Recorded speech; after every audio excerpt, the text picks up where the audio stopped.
Spiritual sight versus physical vision. We live in a world that constantly reminds us to trust what we see. We are told to see it to believe it, to observe with our eyes, to analyze what is visible, and to measure truth by appearance. Our physical vision, this remarkable gift of the eyes, helps us navigate our daily lives, recognize faces, read words, and distinguish colors, shapes, and objects. But what if I told you that physical vision is not enough? What if I told you that the most important things in life cannot be seen with the eyes at all? There's another kind of sight, one far more powerful, more enduring, and infinitely more accurate than anything your eyes can perceive. It is called spiritual sight. And unlike physical vision, which sees form and surface, spiritual sight sees essence and truth. It does not depend on light, distance, or angle. It depends on alignment. Alignment with your inner self, your divine guidance, your purpose, and your higher awareness. Many of the greatest mistakes we make in life happen because we trust only what we can physically see. We trust the charm of appearances and ignore the whispers of intuition. We see someone smiling and assume they are kind. We see wealth and assume success. We see struggle and assume failure. Yet time and time again, we are proven wrong. Because the eyes can deceive, but the soul cannot be fooled. Think about the times in your life when everything looked good on the outside, yet something inside you knew it wasn't right. Or the times when everyone else saw a dead end, but something deep in you said, keep going. That wasn't physical vision. That was spiritual sight. And this kind of vision doesn't just come from nowhere. It is developed through experience, through pain, through silence, and through trust in something greater than ourselves. It is a gift that becomes sharper the more we use it. And once it is awakened, you can never go back to seeing the world the same way again. Today, I want to take you on a journey beyond the eyes and into the soul. We will explore the limits of physical vision, awaken the power of spiritual sight, and learn how to live not just by what is seen, but by what is true. Because to truly live, to truly lead, and to truly love, you must learn to see beyond appearances and perceive with your spirit. So if you are tired of being misled by illusions, if you are ready to see clearly in a world that lives in blindness, then open not just your eyes, but your heart. The limitations of physical vision. From the moment we are born, our eyes become our windows to the world. Through them, we learn shapes, colors, motion, and form. We are taught that seeing is knowing, that the truth is visible, and that reality exists only in what our physical senses can confirm. And while this might serve us well in our early years, helping us recognize danger, find food, navigate space, it becomes a great limitation when we begin the deeper journey of understanding ourselves, others, and the unseen forces that guide our lives. Physical vision is a tool, but it is also a trap. It shows us only what lies on the surface. It cannot see the pain behind a smile, the motives behind a gesture, or the strength hidden in the silence of someone who appears to be weak. It cannot distinguish truth from illusion, nor purpose from appearance. And yet, we so often rely on it as if it were all we had. Think about how much of our lives are influenced by what we see. We chase after things because they look glamorous. We judge people because they look different. We believe promises because they are wrapped in beautiful words and attractive packages. We walk away from opportunities because they seem small or invisible at first glance. And in doing so, we allow the eyes to become our masters rather than our servants. Have you ever been misled by what you saw? Have you ever trusted someone who looked sincere, only to find betrayal beneath the surface? Or doubted someone who seemed too quiet, too ordinary, only to later discover they carried a depth of wisdom and strength you never imagined? This is the problem with physical vision. It is limited. It can only interpret what is external. It cannot read the spirit, and it certainly cannot comprehend destiny. Consider a seed. To the physical eye, a seed looks lifeless, insignificant, almost useless. But within that tiny shell lies a forest, a future, a force of life waiting for the right conditions to be revealed. If you judged it by appearance alone, you'd miss its potential entirely. The same is true for people, for situations, and for divine timing. What looks small today may be preparing to become great tomorrow. What appears broken may be going through the very process that will make it whole. Physical vision can also be easily manipulated. Marketing agencies know this.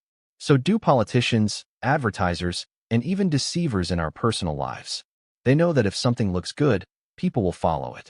And if something looks messy or uncertain, people will avoid it, even if it holds the truth. That's why so many people fall into traps that are dressed as blessings and walk away from struggles that were actually disguised lessons. We must understand this. Physical vision is not evil. It is simply incomplete. It was never designed to guide your soul. It was never meant to help you discern your calling or your character. That task belongs to something far deeper. And yet, society keeps pushing us towards surface-level judgments. Swipe culture, status symbols, highlight reels. Everything is curated to look a certain way. We measure success by how shiny it looks, not by how much substance it carries. We call something beautiful because it pleases the eye, but we rarely ask if it feeds the spirit. Even our relationships suffer because of this. We seek partners who match a physical ideal, but not always those who carry a spiritual alignment. We befriend people based on common interests, but not shared values. We stay in jobs that look prestigious, while our hearts wither from a lack of purpose. All because we are following what we can see, instead of what we know deep down. Physical vision also becomes unreliable in moments of crisis. When the road ahead looks dark and uncertain, your eyes will tell you to turn back. When no evidence of progress is visible, your eyes will convince you that you've failed. But often, the greatest transformation is taking place in the dark. Growth happens in silence. Breakthroughs are born in obscurity. If you trust only what your eyes tell you, you'll quit before the miracle comes. The truth is, many of life's most powerful realities are invisible. You can't see love, but you feel it. You can't see faith, but you live by it. You can't see purpose, but it drives every choice you make. Just because something can't be seen doesn't mean it isn't real. In fact, the most enduring truths are often the ones that remain unseen by the physical eye. That is why, if we are to live meaningful lives, we must learn to see with more than just our eyes. We must recognize the limits of physical vision and be willing to go beyond it. We must begin to trust the voice within that tells us there is more than meets the eye. We must develop a deeper perception, a spiritual sight, that allows us to see people for who they truly are, to recognize purpose even in pain, and to follow paths that may look uncertain but feel undeniably right. Because the world is full of illusions. And if we keep trusting only what we see, we will continue to fall for the same traps. But if we open ourselves to a higher way of seeing, we unlock the ability to move through life with clarity, courage, and conviction. Not because the path is always visible, but because the vision within us knows where we are going. This is where true sight begins, not with the eyes, but with the soul. Awakening the inner eye. What is spiritual sight? If physical vision sees the surface, then spiritual sight sees the truth. It is not limited by the laws of optics or the shape of objects. It doesn't need light to function, nor does it rely on clarity of the eye. Spiritual sight is the clarity of the soul. It is the awakening of the inner eye, sometimes called the mind's eye, the third eye, or the eye of the heart. It allows you to perceive what is not visible, to sense what cannot be explained, and to know what has not yet occurred. Spiritual sight is not about fantasy. It is not wishful thinking or imagination. It is an intuitive knowing, a deep sense of direction, understanding, and alignment that bypasses logic yet never contradicts truth. It shows you the path when all visible signs say turn back. It reveals the essence of people when their words or faces try to deceive. It helps you recognize destiny dressed in rags, miracles hidden in chaos, and wisdom rising from brokenness. To awaken spiritual sight is not to abandon reason, but to go deeper than reason. It is to develop another layer of perception, one that listens more than it looks, feels more than it fears, and trusts more than it hesitates. And here's the paradox. Spiritual sight is not something you acquire by striving harder. You awaken it by becoming still. In the noise of the world, the voice of the spirit is drowned out. The constant input from our senses, screens, media, opinions, distractions, clutters the channel through which spiritual guidance speaks. But when we learn to silence the noise, to pause the frantic search for answers outside of ourselves, something extraordinary begins to unfold. We start hearing the quiet truth within. You've felt it before. That still, small voice that whispered leave when everyone said stay. The unexplainable peace that came over you before you made a life-changing decision. The gut feeling that someone wasn't telling the whole truth, even though their face looked sincere. That was not paranoia. That was not emotion. That was the early signal of spiritual sight. The awakening of the inner eye requires trust, not in the world, but in your inner connection to something greater than yourself. Some call it God, others call it spirit, the universe, higher self, divine wisdom. The name doesn't matter nearly as much as the experience of it. When you are in alignment with that presence, your sight changes. You begin to discern rather than judge. You begin to feel your way forward rather than forcing your way through. You start to recognize that things are not happening to you, but for you. And it's not always comfortable. Spiritual sight often leads you down paths that others cannot see. It may ask you to walk alone, to stand against the crowd, to trust in timing that makes no sense. It will challenge your reliance on proof, evidence, and validation. It will invite you to act before you can explain, to believe before you see, to surrender before you understand. And yet, every time you follow it, you find yourself exactly where you were meant to be. The great mystics, prophets, sages, and visionaries of history all lived by spiritual sight. They were often misunderstood in their time because they saw things no one else could see. They acted on faith, spoke of realities not yet visible, and walked with a certainty that baffled those around them. But it was not arrogance, it was vision. A vision rooted not in sight, but in spiritual clarity. Spiritual sight also allows you to see others more compassionately. When someone lashes out at you, physical eyes see hostility, but spiritual sight sees hurt. When someone boasts and brags, physical eyes see pride, but spiritual sight sees insecurity. You stop reacting to people's masks, and you start understanding their wounds. This doesn't make you weak, it makes you wise. Because you are no longer manipulated by behavior, you are anchored in truth.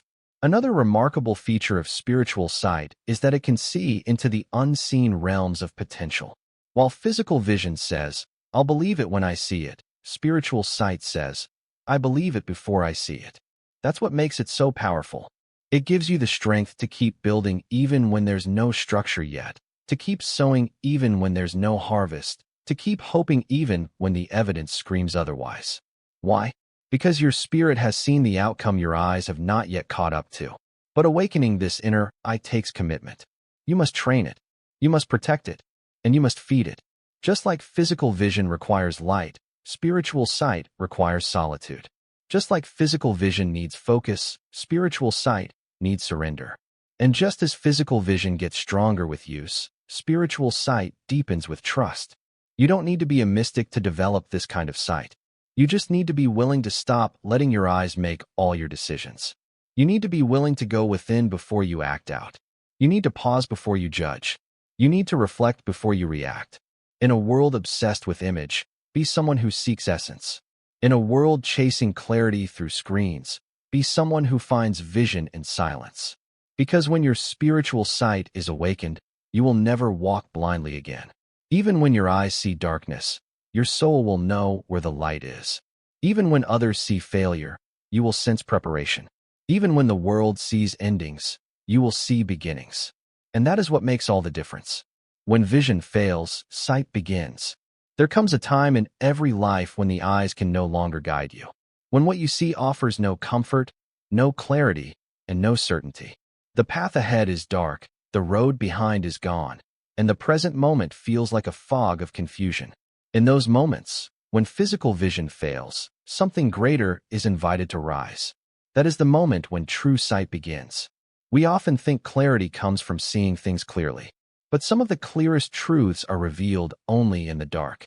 Think of a seed buried beneath the soil. To the outside world, it looks lost, forgotten, or dead. But in truth, the most important transformation is happening beneath the surface, in the hidden place, in the silence, in the dark. That's where growth begins. The same is true for us. When your eyes can no longer show you the way, your spirit begins to speak. When your plans fall apart, and what you saw coming never arrives, you are forced to listen deeper, feel deeper, and trust deeper. You learn that spiritual sight does not come from perfect circumstances, It is born from broken ones. You learn that God does not always lead you through what is visible, but through what is true. And often, the truth cannot be seen. It must be sensed. This is where many people give up. When they can't see the way forward, they stop moving. When they can't see the purpose, they assume there is none. But spiritual sight requires a different kind of faith, a faith that says, even though I walk through the valley of shadows, I know I am not alone. A faith that walks through fire not because it looks safe, but because the Spirit says go. A faith that closes its physical eyes and opens its inner one. Let me ask you something. Have you ever gone through a season where nothing made sense? Where the things you once depended on vanished? Where the people you trusted turned away? Where the dreams you carefully crafted fell apart? And in the beginning, it felt like the end. But somehow, through the confusion, you discovered a new clarity. Not because the situation changed, but because you did. You stopped looking outward for answers and started looking inward. You stopped trusting the temporary and started anchoring in the eternal. You realized that what you thought was a breakdown was actually a breakthrough. That what looked like rejection was really protection. That what appeared to be darkness was the shadow of God's hand covering you while He worked something new. That is spiritual sight. It begins where your eyes stop. It grows in the soil of surrender. It matures in the face of mystery. It teaches you to live with your soul turned inward, even as your feet move forward. It says, I may not know where this is going, but I know who is going with me. And when you live like that, something shifts. You stop needing constant proof. You stop asking the world to validate your vision. You stop panicking every time you can't see the whole staircase, because you've learned to trust the next step. You stop fearing uncertainty, because you've realized uncertainty is the exact environment where faith grows and vision sharpens. Some of the most powerful people you'll ever meet are not the ones with the clearest plans or the most flawless strategies. They are the ones who have walked through the fire blindfolded and came out not just alive, but wiser, humbler, and stronger. They've developed a kind of sight that isn't shaken by circumstance because it isn't rooted in the material. It is rooted in divine alignment. You see, there are moments when God will intentionally obscure your physical vision, not to punish you, but to strengthen your inner sight. Because if you could always see the outcome, you would never develop trust. If everything went according to plan, you would never learn to surrender. If every door opened instantly, you would never appreciate the meaning of delay. Spiritual sight is often activated in the wilderness. It is in the waiting seasons, the dry valleys, the silent nights, that you begin to see what truly matters. Your priorities shift. Your discernment sharpens. Your heart learns to recognize what your eyes once overlooked. This kind of sight allows you to find hope in hopeless places, to see a lesson in loss, to recognize opportunity in adversity. It helps you endure trials not because they are easy, but because you've seen something deeper on the other side. A glimpse, a knowing, a sense that this pain is not pointless, that this storm is part of your becoming. And perhaps the most beautiful part of all is this. Once spiritual sight has been awakened, you can never return to blindness. You can't go back to trusting appearances. You can't be satisfied with shallow answers. You won't be content following what merely looks good. You will be drawn to what feels true. When vision fails, sight begins. Not a sight of the eyes, but a sight of the soul. Not a sight of control, but of surrender. Not a sight that avoids the unknown, but one that embraces it with reverence. So if you find yourself in a season where you cannot see clearly, don't panic. Don't rush. Don't quit. You are being invited into a higher way of seeing.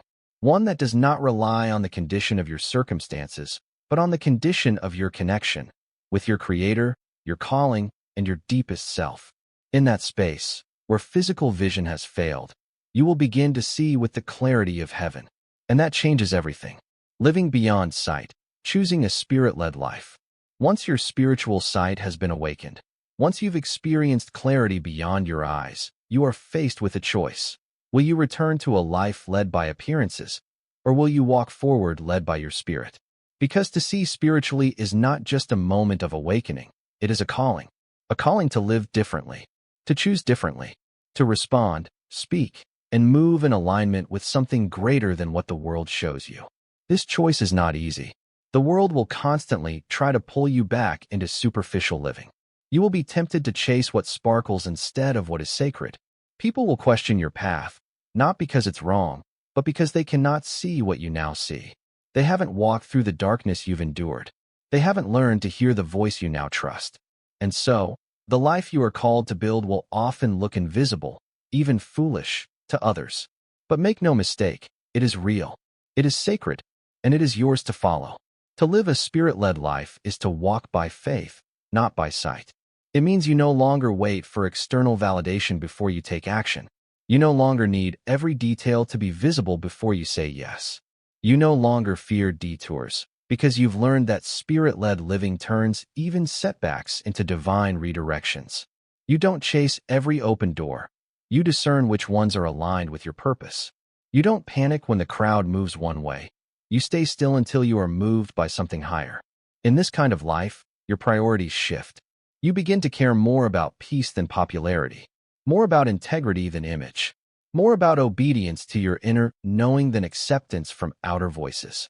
You make decisions that don't always make sense to the rational mind, but they bring you a sense of peace that surpasses understanding. That peace is confirmation. And when challenges arise, and they will, you are no longer shaken as easily. You don't crumble just because circumstances look unstable. You know that what's visible is not the whole story. You understand that God often works behind the curtain before he reveals what he's prepared. You keep showing up, even when no one claps. You keep building, even when no one notices. You keep believing, even when the evidence is invisible. Because your sight is no longer in your eyes. It's in your soul. Living beyond sight also means you become a different kind of presence in the world. You become someone who sees people not as they appear, but as they truly are. You see potential in the broken, courage in the quiet, and strength in the ones the world overlooks. You treat people with deeper compassion, not because of what they give you, but because of who they are at their core. And that kind of vision changes relationships. It heals families. It creates communities rooted in truth, not performance. And then something remarkable happens. As you choose to live from spiritual sight, you begin to inspire others to do the same. Your peace becomes contagious. Your steadiness becomes an anchor for those still tossed by waves. Your unwavering faith becomes a light for those stumbling in the dark. Not because you're perfect, but because you've learned how to see beyond what's visible. You become a mirror, reflecting the kind of clarity that only comes from within. But let me be honest, this path will cost you. It will cost you your need for control. It will cost you your addiction to instant results. It will cost you your comfort with certainty and your obsession with image. You'll have to let go of the life you planned to step into the life you were called to live. You will walk through unknowns. You will face moments of doubt, but you will never be alone. Because spirit-led living means you are always guided, even when you don't have all the answers. This is not just about faith. It's about surrender. It's about handing over the steering wheel and saying, I may not know where this road leads, but I trust the one who's leading me. And when you do that, when you make that decision over and over again, you will begin to see doors open that you didn't even know existed. You will meet people who were divinely placed in your path. You will find yourself in rooms you weren't qualified to enter, speaking words you didn't prepare, walking in favor you didn't earn. That is the power of a spirit-led life. You don't just exist, you expand. You don't just survive, you awaken. You don't just go through life, you grow through it, becoming more clear, more whole, more aligned with who you were always meant to be. And so, I ask you now, are you ready to live beyond sight? Are you willing to release the shallow comfort of what's visible for the sacred clarity of what's true? Are you prepared to walk not by what your eyes tell you, but by what your spirit knows? Because the truth is, the world doesn't need more people who can see. It needs more people who can perceive. People who aren't fooled by appearances. People who don't bend to the trends.